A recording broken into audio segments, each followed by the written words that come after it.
네, 오늘 이 시간 우리 주신 하나님 말씀을 봅니다. 요한일서 1장 5절에서 10절까지의 말씀입니다. 요한일서 신약성경 요한일서 1장 5절에서 10절까지의 말씀을 교독하겠습니다. 1장 5절입니다. 우리가 그에게서 듣고 너에게 전하는 소식은 이것이니 곧 하나님의 빛이시라. 그에게는 어둠이 조금도 없으시다는 것이니라. 만일 우리가 하나님과 사귐이 있다 하고 어둠에 행하면 거짓말을 하고 진리를 행하지 아니함이거니와 그가 빛 가운데 계신 것 같이 우리도 빛 가운데 행하면 우리가 서로 사귐이 있고 그 아들 예수의 피가 우리를 모든 죄에서 깨끗하게 하실 것이요. 만일 우리가 죄가 없다고 말하면 스스로 속이고 또 진리가 우리 속에 있지 아니할 것이요. 만일 우리가 우리 죄를 자백하면 그는 미쁘시고 의로우사 우리 죄를 사하시며 우리를 모든 불의에서 깨끗하게 하실 것이요. 만일 우리가 범죄하지 아니하였다 하면 하나님을 거짓말하는 이로 만드는 것이니 또한 그의 말씀이 우리 속에 있지 아니하니라. 아멘. 사랑하는 청년 여러분, 이 아침이 아니죠, 이 시간에 또 은혜를 삼으시며 나오신 여러분을 환영하고 축복합니다. 우리 옆에 있는 지체들을 보면서, 얼굴을 보면서 이렇게 인사하겠습니다. 건강합시다. 합시다. 네, 합시다. 또 보고 싶었습니다. 진사해볼까요? 보고 싶었습니다. 보고 싶었습니다. 네, 네, 환영하고 축복합니다. 오늘 우리가 주신 하나님 말씀의 제목은 사귐의 기술입니다. 제가 어릴 적 어른들에게 이런 말을 들었습니다. 요즘도 그렇지는 않는 것 같은데 나중에 잘 살기 위해서는 뭘 배워야 될까요? 기술을 배워야 한다라고 들었습니다. 기술을 배워야 잘 먹고 잘 살 수 있다라는 이야기를 많이 들었습니다. 지금 지나고 나니까 그 말이 참 일리가 있는 것 같아요. 우리는 각자가 처한 환경에서, 상황에서 살아남는 기술을 배우고 있습니다. 다시 한 번 더 인사해 볼까요? 옆에 지체들을 보면서 살아남았군요. 네, 아직 잡혀 먹지는 않은 것 같습니다. 살아남기 위한 기술을 배우고 또 그 안에서 살아가기 위해 노력합니다. 그 중에서 가장 필요한 게 무엇이냐? 바로 사귐의 기술입니다. 사귐의 기술. 제가 어린 시절 이사를 많이 다녔어요. 아버지가 회사에 따라서 수원도 살다가 여수에 살다가 여천에 살다가 전주에 살다가 대구에서 살다가 서울에서 살다가 이렇게 왔다 갔다 했습니다. 그때 가장 저에게 필요한 기술이 뭐였냐면 눈치의 기술이었어요. 누구랑 친해야 될까? 어떻게 친할 수 있을까? 어떻게 하면 나는 오늘도 여기에 살아남을 수 있을까? 라는 고민과 걱정을 하고 만나고 교제했습니다. 근데 교제가 또 깊어지려면 또 이사를 가요.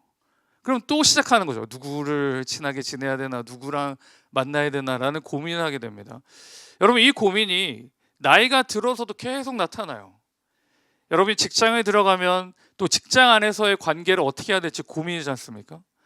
또한 대학원을 가든지 랩실을 가면 또 그 사람들과 어떻게 관계를 가져야 되는지 고민과 걱정이 넘칩니다. 그리고 특별히 청년들에게는 중요한 사귐이 하나 있죠. 어떻게 하면 이성을 만나고 교제하고 이야기할 수 있을까? 그래서 그 만남을 두려워해서 아예 시작도 안 하는 사람들도 있어요. 있나요? 어떻게 해야 되는지 몰라요. 그래서 자만추를 추구하지만 어떻게 만난다고? 자만추가 안 돼요, 여러분. 소개팅을 해야죠. 소개팅 하세요? 네, 이 사귐의 기술이 어렵습니다. 그래서 강의를 듣기도 하고요. 여러분 가서 배우기도 합니다. 또 어떤 때는 이성 교제하는 법 이런 강의도 하더라고요. 누군가를 만나고 교제하고 사귀는 게 지금은 너무나도 힘든 시간이고 어려운 시기인 것 같습니다. 그런데 진짜 우리가 사귀어야 할 대상이 계신데요. 그분은 우리의 친구가 아니라 직장 동료가 아니라 이성 교제가 아니라 바로 살아계신 하나님과의 사귐입니다. 여러분은 살아계신 하나님과 사귀며 살아가고 계십니까? 좀 표현이 너무 청년들에 맞긴 하지만 사귐. 하나님과 나는 사귀면서, 하나님과 나는 교제하면서, 하나님과 나는 만나면서 하루하루를 보내고 있는가? 우리가 한번 오늘 말씀을 통해 하나님을 만나고 하나님과 교제하고 하나님과 사귀려면 어떻게 해야 되는지를 살펴보도록 하겠습니다. 첫 번째는 그 분이 계시는 장소로 가야 합니다. 여러분 장소로 가야 돼요. 누군가를 만나기 위해서는 그 사람이 있는 곳으로 가야 합니다. 내 의지를 가지고 몸을 이끌어야 돼요. 좋은 사람을 만나기 위해서는 좋은 장소를 가야 합니다. 누군가를 만나고 교제하기 위해서는 그 사람이 있는 곳을 가야 돼요. 제가 한 번은 누구를 만날 일이 있어서 여대를 가본 적이 있습니다. 한 10년 전에, 아니 10년 더 됐죠. 2000년대 초반에. 그때는 여대는 진짜 여자만 다녔어요. 지금도 여대는 여자만 다니나요? 요즘 가끔 남자도 다니는 것 같은데. 여대를 갔는데 입구부터 못 들어가겠는 거예요. 이상한 거예요. 그래서 뭐 경비 아저씨가 잡을 것 같고 막 해가지고 어떻게 하지? 근데 전화를 하니까 들어오라는 거예요.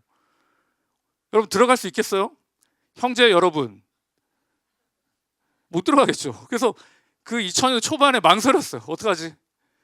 근데 이제 들어갔죠. 눈을 감고 들어갔어요.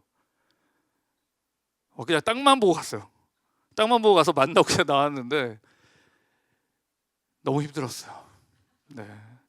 누군가를 만나기 위해서는 어떻게 해야 되죠? 그 장소로 가야 됩니다. 그 장소로 가야지만 그 사람을 만나고요 교제할 수 있습니다. 여러분 이성을 만나기 위해서는 이성이 있는 곳으로 가야죠. 군대에서 이성을 만날 수 없습니다. 그죠? 남대는 없지만 여대에서 남자를 만날 수가 없잖아요. 가야 됩니다. 장소로 가야지 사귐이 시작됩니다. 오늘 하나님과의 만남도 마찬가지입니다. 하나님이 계신 곳으로 가야 돼요. 하나님이 우리를 찾아오시고 하나님이 우리를 교제하시지만 마땅히 우리도 우리의 의지를 가지고 하나님이 계신 곳으로 걸어가야 합니다.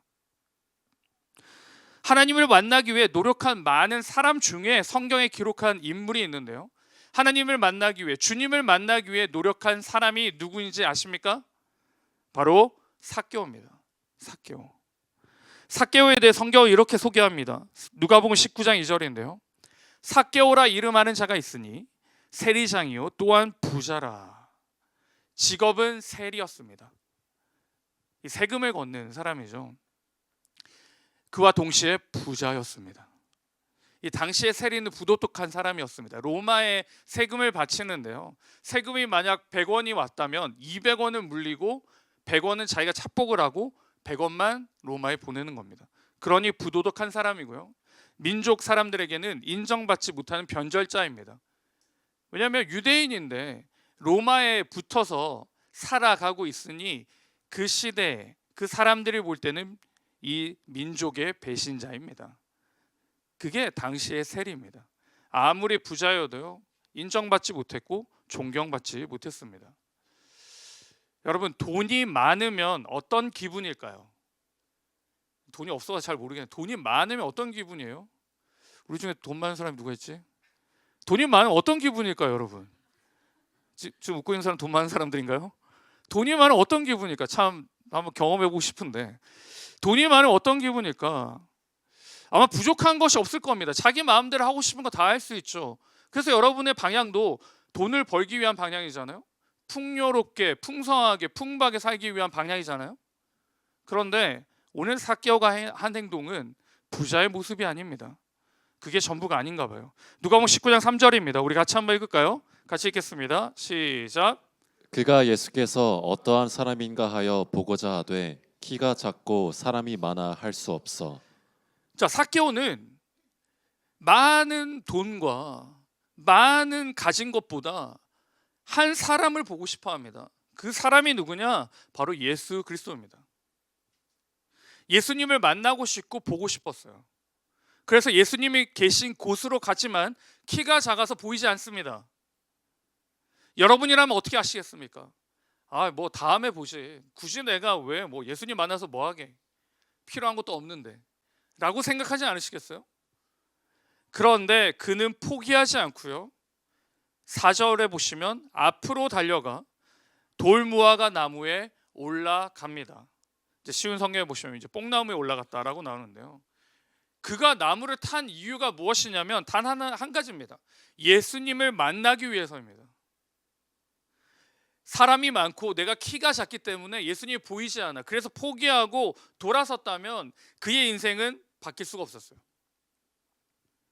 그에겐 간절함이 있었고요. 부끄러운 것도 없었습니다. 무엇 때문에요? 오직 예수님을 만나겠다는 의지 때문이죠. 그래서 모든 것을 내려놓고 간절히 주님께 나아갑니다. 여러분, 그 만남이 어떻게 되는지 알죠? 삭개오가 그 인생이 바뀝니다. 그의 삶이 변화됩니다. 그의 삶이 부도덕한 자에서 의로운 자로 변신하게 됩니다. 변하게 됩니다. 주님이 있는 그곳에 자신의 몸을 끌고 가니 변화받게 되는 거죠. 돈보다 물질보다 더 귀한 것을 얻었습니다. 바로 생명 대신 예수 그리스도입니다. 그러니 자신이 가지고 있는 모든 걸 포기하는 거죠. 내려놓습니다. 마땅히 내려놓게 됩니다. 오늘 본문에 보시면 우리가 마땅히 주님을 만나기 위해 가야 할 장소가 있는데요. 그 장소가 어디냐? 5절입니다. 5절에 보시면 우리가 그에게서 듣고 너에게 전하는 소식은 이것이니 곧 하나님은 빛이시라 그에게는 어둠이 조금도 없으시다는 것이니라. 어디로 가야 합니까? 빛으로 가야 합니다. 빛으로 가야지 하나님을 만날 수 있습니다. 그분에는 어둠이 없고요. 그분에는 안타까움과 어려움과 슬픔과 고난과 고통이 없습니다. 그런데 왜 우리의 삶에는 하나님이 보이지 않는 걸까요? 왜 주님이 보이지 않을까요? 그건 우리가 어둠 안에 있기 때문이에요. 우리가 빛으로 나아가지 않고 어둠 안에서 방황하기 때문입니다. 그러니 하나님을 찾아볼 수가 없습니다. 내 삶이, 내 인생이 어둠 가운데 있는지 생명의 빛 가운데 있는지를 확인해야 하는데요. 어떻게 확인할 수 있습니까? 빛으로 달려간다는 말이 무슨 말일까요? 빛이 무엇일까요? 하나님은 빛이시라고 했는데 그 빛은 무엇이냐? 시편 기자가 이렇게 고백합니다. 시편 119편 105절인데요. 같이 읽습니다. 시작. 주의 말씀은 내 발의 등이요 내 길의 빛이니이다. 우리가 빛 가운데 간다는 건, 우리가 빛 가운데 머문다는 건 무엇 가운데 있는 겁니까? 말씀입니다. 말씀. 그 생명의 빛은 말씀입니다, 여러분. 내가 빛 가운데 거한다는 것은 말씀이 내 삶 가운데 작동하고 있느냐, 말씀이 내 삶 가운데 인도하고 있고 내 삶을 주관하고 있느냐, 그걸 확인하셔야 됩니다. 말씀이 내 삶 가운데 작동하고 있다면 우리는 빛 가운데서 주시는 그 하나님의 영광 가운데 살아가는 거고요. 내가 말씀 가운데 사는지 살지 않는지 모르겠다. 그러면 우리는 여전히 그 어둠 가운데 묻혀 있는 겁니다. 이 빛 가운데 있을 때, 말씀 가운데 있을 때요, 하나님을 만난 그 사랑으로 공동체가 보입니다. 옆에 있는 지체들이 보여요. 내가 말씀 가운데 그 말씀을 붙들고 그 말씀의 인도하심을 구하고 있느냐, 받고 있느냐, 빛 가운데 사느냐는 나의 기도와 나의 관심과 나의 사랑을 보면 알 수 있습니다. 말씀이 내 삶을 주관하면요, 공동체가 보여요. 그리고 옆에 있는 지체들이 보입니다. 그리고는 뭘 할까요? 기도합니다. 내가 옆 사람을 위해 기도하고 있느냐. 우리가 GBS 가운데 기도 제목을 나누잖아요.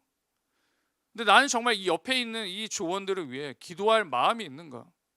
난 정말 교회를 위해 기도하고 우리 리더와 엘더와 이 교육자를 위해 기도하고 있는지.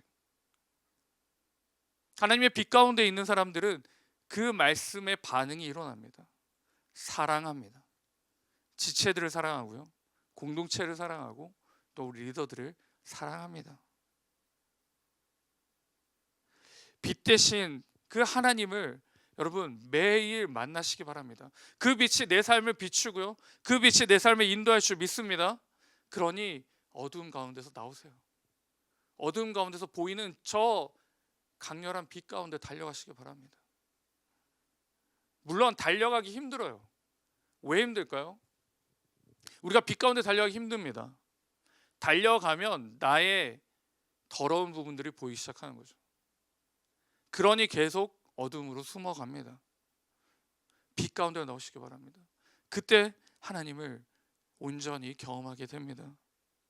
구약 성경에는 하나님의 임재가 그 구름이 성막 안에 덮이게 됩니다.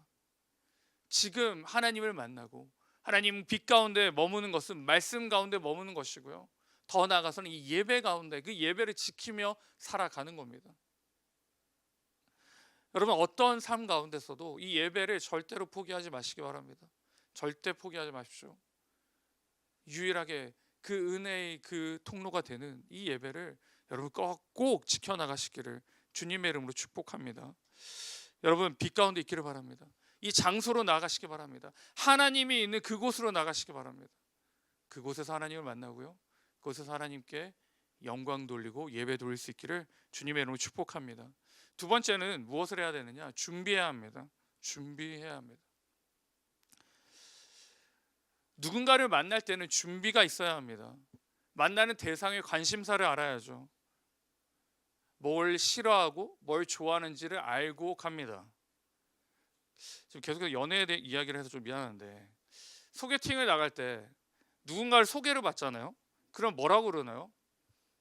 너 소개팅 받을래? 그러면 그래 이렇게 하는 사람이 있나요? 있을 수 있겠죠. 그러나 일상적이진 않죠. 누구 소개 받을래 하면 뭐라고 하죠? 제일 먼저 질문이 뭐로 나옵니까? 태희 형제? 뭐라고요? 예쁘냐고. 이런 외모 지상주의. 예쁘냐고. 네. 자, 그럼 자매를 대표해서 나연 자매 뭘 물어볼 것 같아요? 착하냐고, 이제 잘생겼느냐 이 말이 이제 착하냐 이렇게 물어보는 거죠. 물어보죠. 어떤 사람이냐 물어보지 않습니까? 그냥 나갈 수 있나요? 아니죠. 뭐 나이나 뭐 직업이나 뭘 좋아하는지 뭘 관심이 가지는지 그걸 알고 갑니다. 모르고 가면 안 돼요. 예의가 아니죠. 알고 가야지, 준비하고 가야 합니다. 그게 만남에 필요합니다. 오늘 아마 결혼 인사를 하는데 두 커플이 아마 이 준비를 열심히 해가지고 이제 결혼까지 가는 거죠. 여러분 준비를 열심히 하시기 바랍니다. 만남의 준비를. 주님이 무엇을 좋아하는지를 여러분 생각하셔야 돼요. 내가 주님을 만나고 내가 하나님을 만나러 갈 때 그 빛 가운데서 만날 때 하나님이 좋아하시는 게 뭔지를 여러분 생각하셔야 됩니다. 하나님이 여러분에게 무엇을 원하실까요? 하나님이 기뻐하시는 것은 무엇일까요? 주님이 좋아하시는 걸 여러분 기억해야 돼요. 그리고 알아야 됩니다. 하나님이 나를 위해 나에게 원하시고 하나님이 기뻐하시는 것은 무엇일까요? 역으로 내가 하나님한테 원하는 건 많잖아요. 그리고 그걸 이루어지면 기쁘잖아요. 반대로 하나님이 나를 위해 나에게 원하시는 것은 무엇일까? 그 고민해 보신 적 있습니까? 하나님이 좋아하시는 것은 무엇인가? 8절인데요. 본문 8절입니다. 같이 읽습니다. 시작. 만일 우리가 죄가 없다고 말하면 스스로 속이고 또 진리가 우리 속에 있지 아니할 것이요. 하나님이 좋아하시는 것 단 한 가지예요. 수많은 것 중에 여기서는 한 가지로 이야기하는데 그건 뭐냐면 내 자신을 아는 겁니다. 하나님은 다른 것을 원하지 않으세요. 하나님은 여러분의 성공과 여러분의 많은 것들을 원하지 않으세요. 하나님 원하시는 건 자기 자신을 아는 겁니다. 하나님이 좋아하는 것은 내가 어떠한 존재인지를 알고요, 그 존재 가운데 거기에 맞게 생활하는 사람을 기뻐하십니다. 신앙이 없는 사람이 교회 오는 게 제일 힘든 부분이 뭐냐면요, 내가 죄인이라는 인식입니다. 교회 안 다니는 사람은 내가 죄인이라는 것을 인정할 수가 없어요. 나는 나쁜 짓을 한 게 없고 내가 잘못한 게 없기 때문에 죄인이라고 받아들일 수 없습니다. 그런데 중요한 건 뭐냐면요, 교회 다니는 사람입니다. 신앙이 있다라고 말하는 사람입니다. 그 사람들 중에 내가 죄인이라고 생각하는 사람이 많이 없습니다. 내가 죄인이라고 생각하지 않아요. 그러니 십자가를 봐도 아무런 느낌이 없습니다. 예수 그리스도의 이름을 들어도 아무런 감정이 없어요. 왜요? 나하고 별 상관이 없는 것처럼 보이니까요. 내가 죄인이라는 것이 인식이 안 됩니다. 예수 그리스도가 십자가에 죽으시고 부활하신 게 그 피 흘리심이 나하고는 그냥 그렇게 연결되어 있지 않아요. 그러니 내가 이 죄인이라는 것을 거부합니다. 여러분, 아담과 하와가 죄가 나오잖아요. 아담과 하와의 죄가 나옵니다. 그 죄의 시작은 뭐냐면 주제 파악을 못한 거예요. 피조물로서의 주제 파악이 안 된 겁니다. 하나님이 창조하셨고 하나님이 대리 통치자로 세우셨고 모든 것을 허락해 주셨는데 망각한 거예요. 내가 피조물이라는 것을 주제 파악을 못한 겁니다. 그래서 뭐가 되고 싶었어요?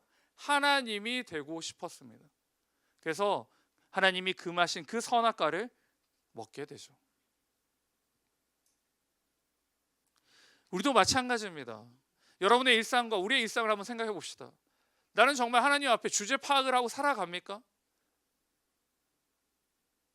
나는 정말 하나님과 교제하고 관계하고 하나님의 존재가 필요한데 내 삶에서는 내가 원하는 대로 하고 내 뜻대로 하고 내 마음대로 살고 계시진 않나요? 하나님이 기뻐하시는 것은 우리가 성장해서 하나님의 위치에 앉는 게 아닙니다. 하나님이 힘드실 것 같으니까 우리가 계속 기도하니 하나님이 얼마나 힘드실까? 그래서 내가 내 마음대로 결정하고 내 뜻대로 해야겠다가 아니에요. 하나님은 우리에게 원하시는 것은 자녀답게 사는 겁니다. 하나님의 자녀됨을, 그 삶을 충실히 살아내는 걸 기뻐하시고요, 그걸 원하시는 겁니다. 이게 하나님이 기뻐하시는 삶입니다. 여러분, 하나님을 만나러 가실 때, 하나님과 교제하고 하나님을 붙들고 나아갈 때 이게 준비되어야 돼요. 이게 준비되어야 돼요. 나의 존재 파악이 있어야 됩니다. 존재 파악이 있어야 돼요. 하나님의 자녀로 살게 되면 어떻게 될까요? 힘들고 어렵고 고난이고 고통이겠죠.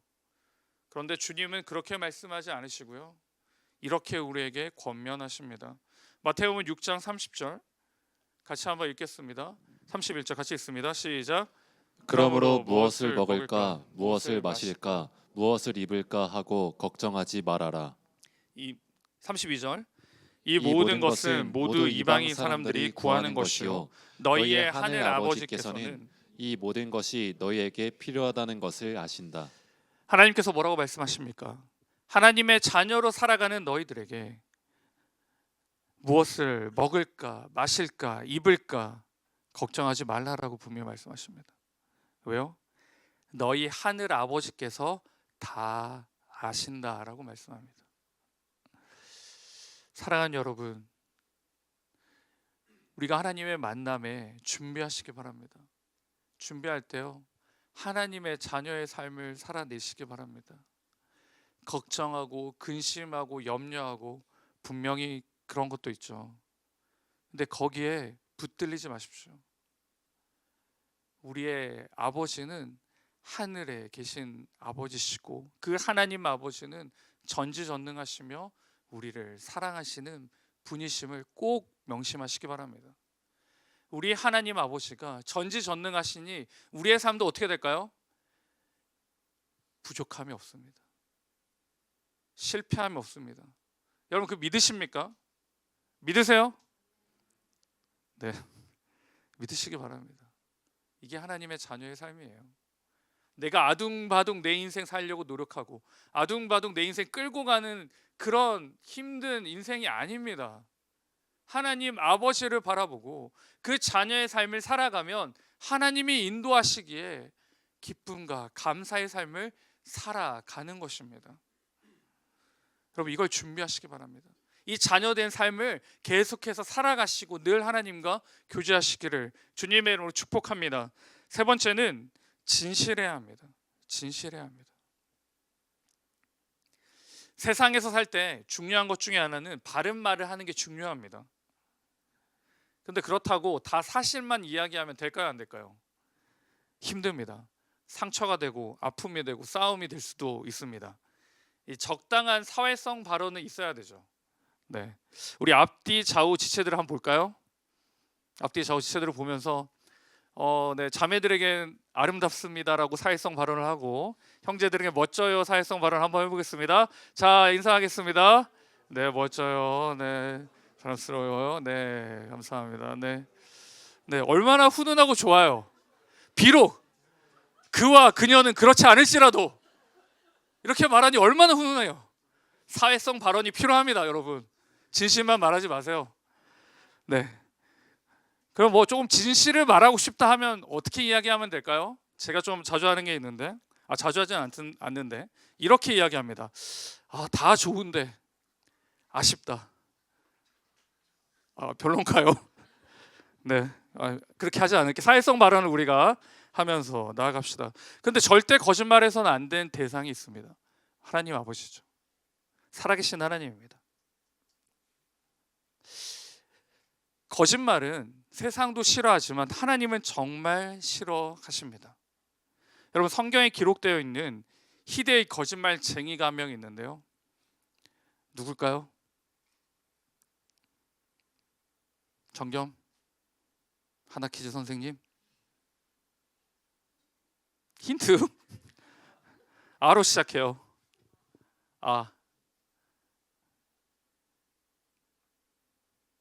네, 네.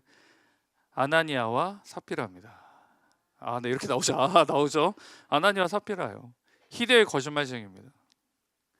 두 사람이 밭을 팔게 됩니다. 근데 밭을 판 이유를 아십니까? 사도행전 4장 36절에 보시면요, 구브로에서 난 레위족 사람이 있으니 이름은 요셉이라 사도들이 일컬어 바나바라, 번역하면 위로의 아들이라 하니, 37절, 그가 밭이 있음에 팔아 그 값을 가지고 사도들의 발 앞에 두니라. 그리고 5장에 아나니아와 삽비라가 등장합니다. 아마 이 두 사람은 구브로 사람 요셉이 팔고 헌금하는 그 장면을 보고 감동했을 겁니다. 그래서 도전을 받았을 겁니다. 그러니 그 5장에 들어가자마자 밭을 팔죠. 그런데 처음은 뭐 질투였는지 자기도 그렇게 영광을 받고 싶었는지 모르겠지만 밭을 팔았습니다. 진짜 행동했어요. 당시에는 초대교회는 자신의 재물들을, 재산들을 가지고 같이 공용하는 시대였습니다. 5장에 아나니아와 삽비라가 등장하고 그 밭을 팔고요, 그걸 이제 헌금으로 드려야 함에도 불구하고 무엇이 보이기 시작할까요? 돈이 보이기 시작합니다. 돈이 보입니다. 돈이 아까워진 거죠. 그러니 5장 2절에 보시면 그 값에서 얼마를 감춤해 그 아내도 알더라. 얼마만 가져다가 사도들의 발 앞에 두니. 전적으로 하나님께 드리기로 약속을 하고 언약했습니다. 서원했습니다. 그런데 내 것과 하나님의 것을 나누었습니다. 진실하지 못했죠. 왜? 내 욕심과 내 생각이 드러나기 시작했습니다. 그래서 결과는 알죠. 이 두 사람이 다 죽게 됩니다. 진노를 받게 되죠. 여러분, 하나님과 사귀기 위해서는 진실해야 합니다. 내 것에 욕심이 없어야 돼요. 내 것을 앞세워도 안 됩니다. 내 것을 앞세우면서 내 것이 먼저가 되면서 하나님과 교제할 수 없어요. 하나님과 사귈 수가 없습니다. 내 걸 포기해야 돼요. 내려놔야 됩니다. 내가 원하는 것을 내려놓을 때 하나님과 사귈 수가 있고 하나님을 만나고 교제할 수 있어요. 제가 이전 교회에 청년부 사역을 할 때였습니다. 그 청년 중에 한 사람이 좀 나이가 많은 지체였는데, 청년이었는데, 그럼에도 이제 늦게 신학을 시작해서 신학생이었어요. 근데 주일에 이제 사역을 하고 지나고 나니까 이 친구가 안 온 거예요, 교회를. 그래서 전화를 해서 신방을 했습니다. 왜 안 왔냐? 저는 다른 일정이 있는 줄 알았는데 왜 안 왔을까요? 시험 공부한다고 안 왔어요. 신학생이. 그래서 제가 뭐라고 했을까요? 그래, 그럴 수 있지. 그러나 장학금은 받을 수 있을지 몰라도 나중에 사역하는 데는 족쇄가 될 것 같다라는 말을 한 적이 있습니다. 너무 뼈 때렸나요?